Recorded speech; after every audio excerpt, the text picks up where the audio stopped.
భారతదేశాన్ని ప్రధానమంత్రిగా ఎక్కువ రోజులు పరిపాలించిన ప్రధానిగా అటు ఇందిరాగాంధీ గారిని ఇటు నెహ్రూ గారిని నరేంద్ర మోడీ అధిగమించాడు, రికార్డు బద్దలు కొట్టాడని ఈరోజు బీజేపీ నాయకులు, ఎన్డీఏ నాయకులు సంబరాలు చేసుకోవడం చాలా హాస్యాస్పదంగా ఉంది.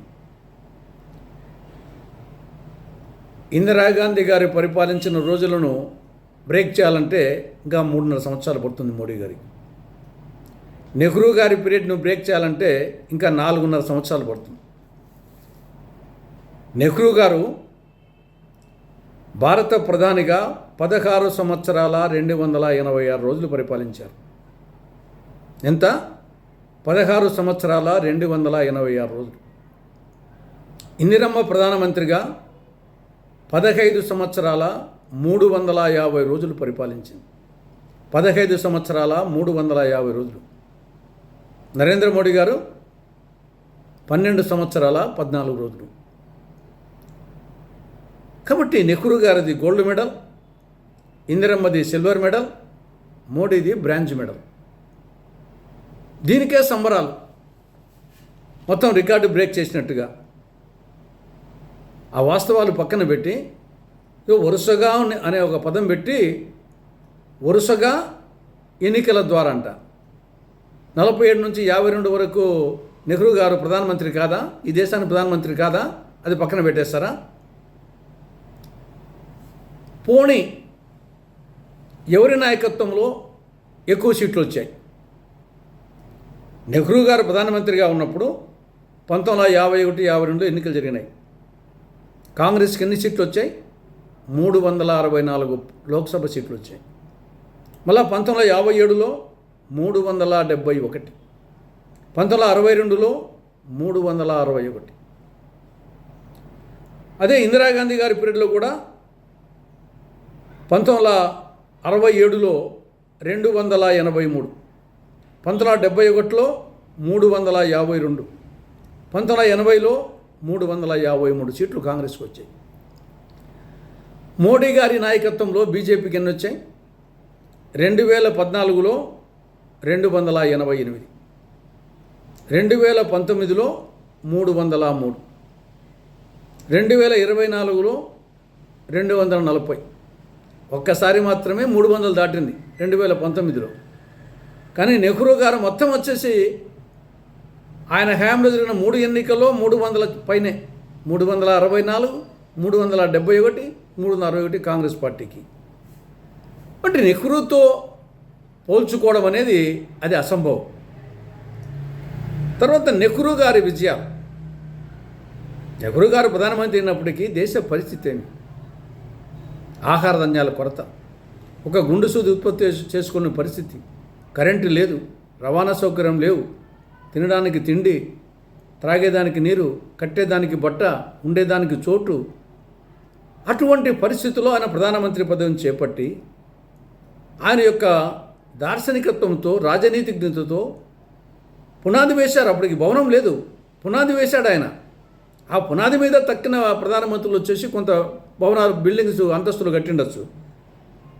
ఆయన సాగునీటి ప్రాజెక్టులు, ఆహార ధాన్యాల కొరత ఉంది దేశంలో. అటువంటి పరిస్థితుల్లో ఆయన స్వల్పకాలంలోనే భారీ నీటిపారుదల project, Bhakra Nangal, Hirakud, Nagarjuna Sagar, Damodara valley, Tungabhadra project, ఇలాంటి భారీ సాగునీటి ప్రాజెక్టును ఆధునిక దేవాలయాలుగా వర్ణించి ఆశ్చర్యకాలంలో పూర్తి చేసి ఈ దేశాన్ని ఆహార ధాన్యాల కొరత నుండి కాపాడినటువంటి దార్శనికుడు ఆయన నెహ్రూ.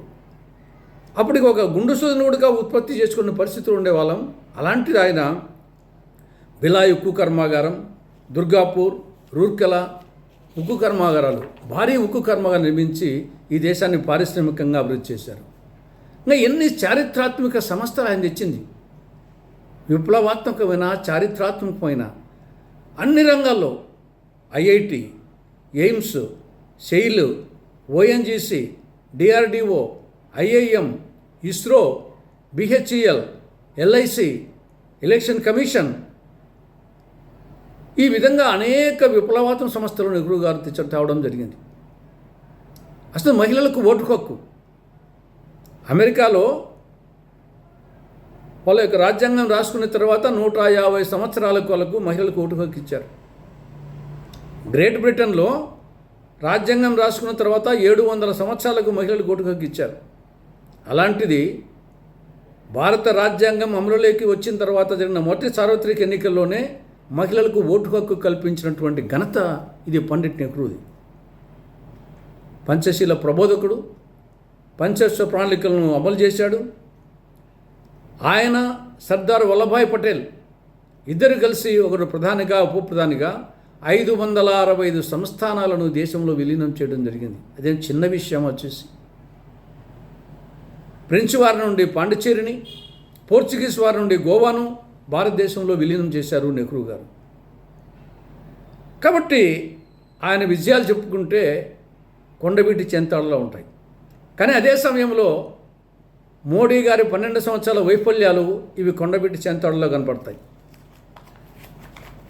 వ్యవసాయం తీవ్ర సంక్షోభంలో ఉంది ప్రస్తుతం. నిరుద్యోగం వికటాట్టహాసం చేస్తూ ఉంది. ధరలు ఆకాశం నడుతున్నాయి. రాజ్యాంగ వ్యవస్థ నిర్వీర్యమైపోయాయి. నీట్ లాంటి పరీక్షలను కూడా సక్రమంగా నిర్వహించలేని దద్దమ్మ ప్రభుత్వంగా, చేతగాని ప్రభుత్వంగా తయారైపోయింది. రూపాయి విలువ పాతాళానికి పడిపోతూ ఉంది. భారత్ అప్పుల భారత్ అయిపోయింది. తలసరి ఆదాయంలో కానీ, ఆకలి సూచికలో కానీ, సంతోష సూచికలో కానీ, మానవాభి సూచికలో కానీ ప్రపంచ దేశాల్లో ఎక్కడో అగదాల కట్టకాడున్నాం. కాబట్టి విదేశాంగ విధానంలో ఘోరంగా వైఫల్యం చెల్లింది. మనతో లబ్ధి పొందిన దేశాలు, మనకంటే చాలా చిన్న దేశాలు, పొరుగు దేశాలు, వాళ్ళతో సఖ్యత లేదు, మనమంటే గౌరవం లేదు, మనమంటే భయం లేదు, సఖ్యత లేదు. కాబట్టి ఘోరంగా అనేక రంగాల్లో వైఫల్యం చెందడం జరిగింది. అటువంటి మోడీ గారి ప్రభుత్వం నెహ్రూ గారి ప్రభుత్వంతో పోల్చుకొని అది నెహ్రూ గారి ప్రతిష్టను దిగజార్చాలని, తగ్గించాలని సర్వ ప్రయత్నాలు చేస్తూ ఉంది. ఆకాశం మీద ఉమ్మి వేస్తే అది తిరిగి వేసిన వారి ముఖాన్నే పడుతుంది తప్ప ఆకాశం మీద పడదు. అదేవిధంగా నెహ్రూ గారి ప్రతిష్టను తగ్గించాలని మోడీ గారు, బీజేపీ నాయకులు ఎంత ప్రయత్నం చేసినా అది మీకు సాధ్యం కాదు కాదు కాదు.